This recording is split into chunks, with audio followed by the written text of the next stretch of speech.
ඕකේ friends අද ඕගලන්ට එක්ක මම අන්බොක්සිං කරන්න යන්නේ කැස්කේඩියා කියන ගේම් එක. ඉතින් මේකත් ටිකක් බෝඩ් ගේම් කලෙක්ටර්ස් ලගේ මස්ට් හැව් ගේම් එකක් කියන්න පුළුවන්.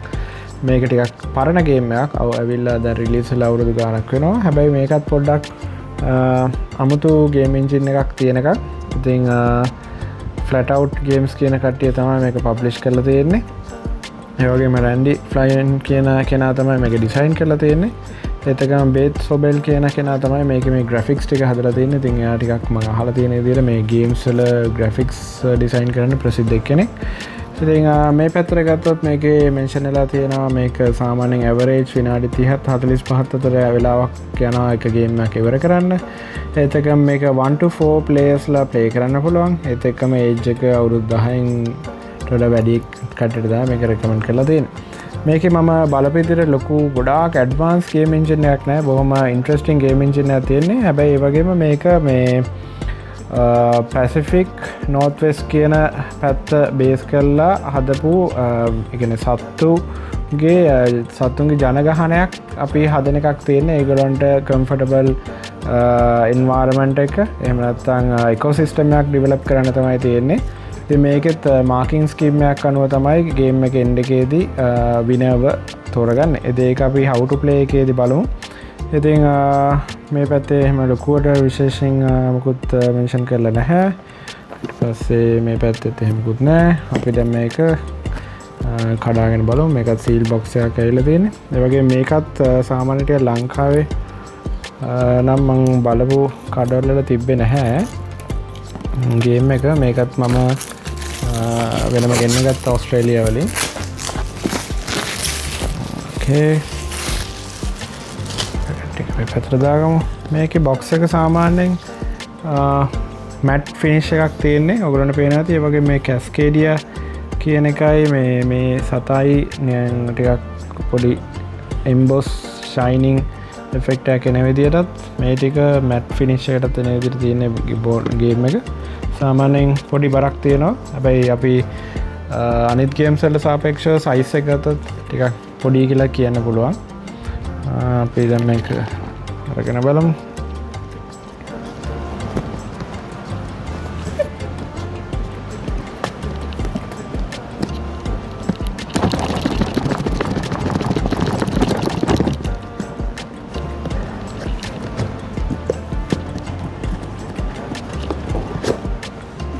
Okay. Kita mukutna. Kita mulim rule book එක ඇවිල්ලා තියෙනවා. ඒකත් හොඳ quality එකකට තියෙනවා print කරලා.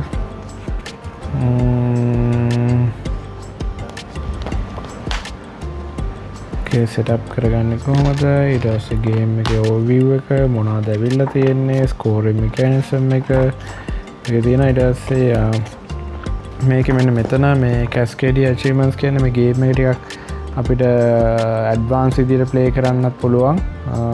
පොඩ්ඩක් නිකන් අර ස්ටෝරි ලයින් එකක් වගේ මේ සිනාරියෝස් විදිහට ෆලෝ කරගෙන යන්න පුළුවන්.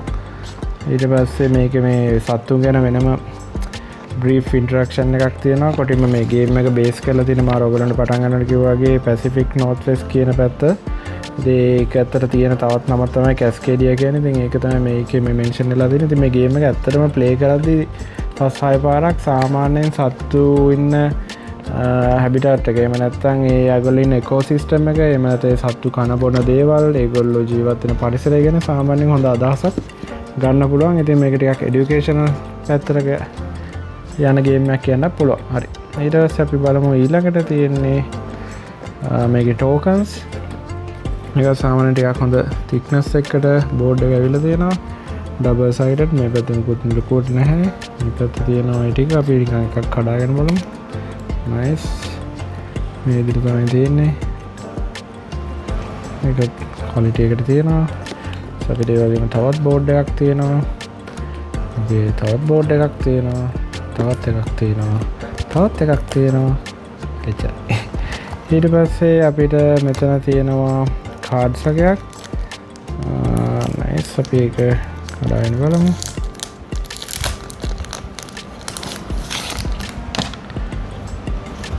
ඒකේ quality නම් මාල සිරා ඒ වගේ මේ කාඩ් එකේ සයිස් එකත් සෑහෙන ලොකුයි. සාමාන්‍ය කාඩ් එකක දෙගුණයක් විතර ලොකුයි. සෝ මේකේ මේ ෆිනිෂින් එක ඔයගොල්ලන්ට පේනවාද නිකන් මැට් එම්බොස් ෆිනිෂ් එකක් තියෙන්නේ. මේ වගේ ලස්සන ග්‍රැෆික්ස් තියෙනවා. ඔයගොල්ලන්ට පේනවාද? මේකේ ජීවත් වෙන මේ ඉකෝසිස්ටම් එකේ ජීවත් වෙන සත්තුන්ගේ තියෙන සහ මෙතන තමයි මේ ස්කෝරිං කාඩ්ස් එක තියෙන්නේ. මේකෙන් තමයි අපි ගේම් එකේ එන්ඩ් එකේදී ස්කෝර් එක හදාගන්නේ. ඊට අපි ටික පැත්තකින් තියමු. ඊට පස්සේ තව එක්ස්ට්‍රා අපිට සීල් පැක්ස් ටිකක් ඇවිල්ලා තියෙනවා. මේක සාමාන්‍යයෙන් ගොඩක් ගේම්ස් වල දැන් එනවා. ඊට පස්සේ ස්කෝර් කරන මාකින් ස්කීම් සෙට් එකක් ඇවිල්ලා තියෙනවා. ඩබල් සයිඩඩ්. මේක අපිට ගේම් එක එන්ඩ් එකේදී මේකෙන් තමයි අපි ස්කෝර් එක හදා ගන්න ඕනේ. ඉතින් ඒක යූස් කරන එක ගන්නත් පුළුවන්. ඊට පස්සේ හොඳ බෑග් එකක් ඇවිල්ලා තියෙනවා. මේකට තමයි දාලා අපි රැන්ඩම්ලි ටෝකන්ස් සිලෙක්ට් කරගන්නේ. ඒකත් හොඳ thick material එක සහ හොඳ ලොකු බෑග් එකක්. මුළු අතනක් දාන්න පුළුවන්. එතනින් සීල් කරන්න පුළුවන්. නයිස්. මේකට දාලා දිගටම බඩු තියාගන්න පුළුවන්. මෙතන කැස්කේඩියා කියලා අසන බ්‍රෑන්ඩ් එකලා තියෙනවා. ඊට පස්සේ මේ සත්තුන්ගේ ටෝකන්ස් තියෙනවා. ටිකක් අපි එළියට ගමු. මේවා මේ wood තියෙන්නේ. ඒ කියන්නේ ලී ටිකක් ඇලිලක් තියෙනවා. ඉතින් ලී උඩ තමයි මේ සතා print කරලා තියෙන්නේ. මේ ඔක්කොම ලී තියෙන්නේ friends. සාමාන්‍යයෙන් ලොකු බරක් නැහැ. නමුත් මේවා ටිකක් එන ඩියුරබල් කියලා මට හිතෙනවා. මොකද මේ ලී උඩ තියෙන හින්දා ඒක තමයි තියෙන්නේ. මේ වගේ සෑහෙන ටෝකන්ස් ගොඩක් තියෙනවා. මේවා තමයි අර බෑග් එක තුල දාන්න ඕනේ. මේක තමයි තියෙන්නේ. ඊට පස්සේ මේකේ උඩ ඇතුලේ නම් මොකුත් නැහැ. එච්චරයි. ඉතින් ඔය ටික තමයි ඔයගොල්ලන්ට කියන්න තියෙන්නේ. ඉතින් අපි බලමු කැස්කේඩියා ගේම් එකත් කොහොමද ප්ලේ කරන්න කියලා. ඔයගොල්ලන්ට ඉස්සරහට වීඩියෝ එක ගේන්න. මේ වෙනකොට අපේ ගොඩක් බෝඩ් ගේම්ස් ඔයගොල්ලොත් එක්ක අන්බොක්ස් කරන videos, how to play videos, playing sessions ගොඩක් ගෙනල්ලා තියෙනවා. ඉතින් එහෙනම් මේ channel එකට අලුත් නම් like කරලා subscribe කරලා තියාගන්න. එතකොට ඔයගොල්ලන්ට board games related videos ටක් ගාලා බලාගන්න පුළුවන්. ඔගේ මේක මගේ channel එකට කරන ලොකු support එකක්. එහෙනම් ඊළඟ වීඩියෝ එකෙන් හම්බ වෙනකන් ගිහලා එන්නම්. bye bye.